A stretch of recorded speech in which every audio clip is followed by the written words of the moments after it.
ست درجات رياضيات درجتي ايش قد؟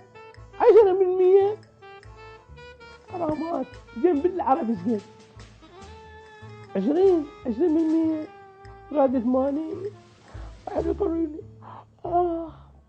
يلا عيد السنة شو اسوي؟ لك حسوني تقوم ما بقالي وقت. ستي ايش؟ لك اني امك. الو ماما. هلا وبيك. يلا اعطيني وانا صار لي ساعه ادور على المشمر مالته واقول وينه. امشي طيني. ماما انا ما اقدر انام الا على ريحتك. اي ريحتك كشمير ما تعرفها ريحتي؟ من هاي انا احب الافلام الهنديه. اي قد ما استعملين كشمير. اقول لك البارحه لماذا ظليت انت نايم؟ ما تاخرت 3 الصبح. شلون 3 الصبح؟ شو كان فيلم هندي 4 الا ربع انا قاعده وشفتك انت قاعده تتفرج افلام هنديه. 4 الا ربع. اي عافيه انت احسن من عندي. حلو الفيلم؟ يخبل صدق؟ وكارينا كابور وسلمان خان. شفت النهايه مالته شلونها؟ الهاويه. اي مو بالاخير عباله هو القاتل امها وتوسل بيها كان يقول لها يا بري من دعني كيف رعبت وداعت مو يحلفون هم ترجمه كاتبين كاري من ريتي كانت تقول لك يا رمتك اقول لك يا رمتك كافي نهي كافي دارد اروح. اليوم عندي طلعه تيجي وياي ما تروح المدرسه؟ اي لا تضوجني. لا ادي اروح للسوق وانت مشترك. انا ما اقدر اروح المدرسه اليوم. لا ادي اروح. تدري ليش؟ ملابسي ماكو. شنو ملابسك؟ طيب قلت لك باكر الخميس 4 علم غسلي لي اياهن. مو شو اسمه انا خسرت واحد والثاني ما ادري وين ما لقيته. انا لقيت القميص عند الجيران. القميص عند الجيران؟ اي والبنطلون وين؟ اقول لك نمشي روح هيك اليوم. اروح هيك المدرسه؟ روح هيك اليوم. خافي يطلعوني برفعه العلم. انت لا تطلع برفعه العلم. خوش انت دخل بالصف. مو عندنا امتحان مال علوم ما نحضر. مو كنت تقريني؟ ايش اصير انا قريك مو قريتك بالصف الاول، قريتك بالصف الثاني، هسه انت بالصف السادس. ماما التهبيه انا ابني انا عندي صديقاتي عندي طلعاتي عندي روحاتي ما عندي شغل عمل بس انت بيصير هيك. انت شلون؟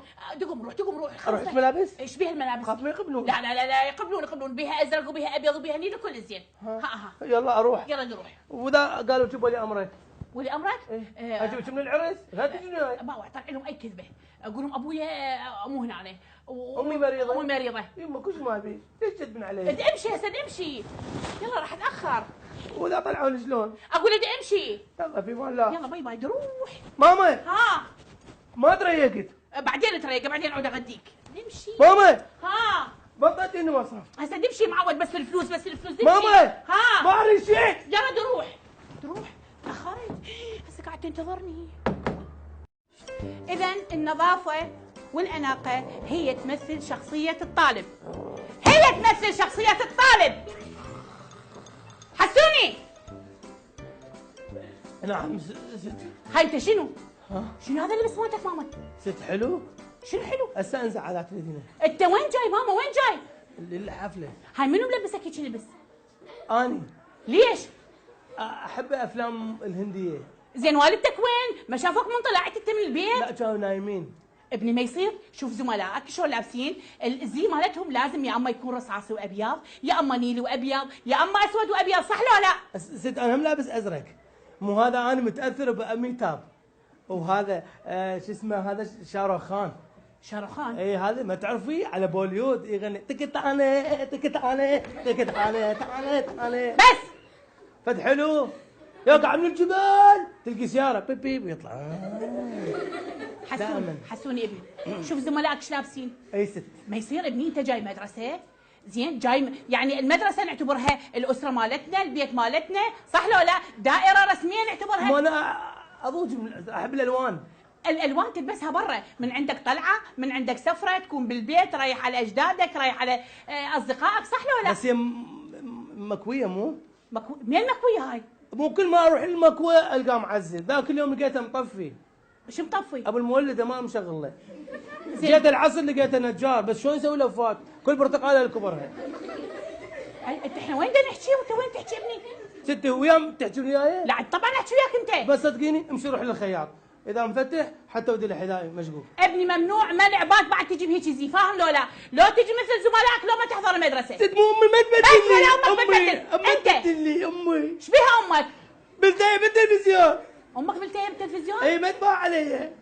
اذا الغلط منك ربة الاسره، المفروض قبل ما يطلع ابنك المدرسه تباعين الهندام مالته والترتيب مالته هو جاي المدرسه، ما جاي انه سفره.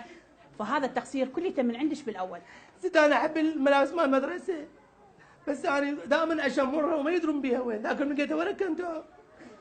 اذا انت وسخ. ودا العب بيه، جوارنا جاب لي القميص، قلت له وين ماخذه؟ زين هاي شنو هي؟ هاي غزاله نجحت بالاول وضامها من السادس. تعال سامي. ست.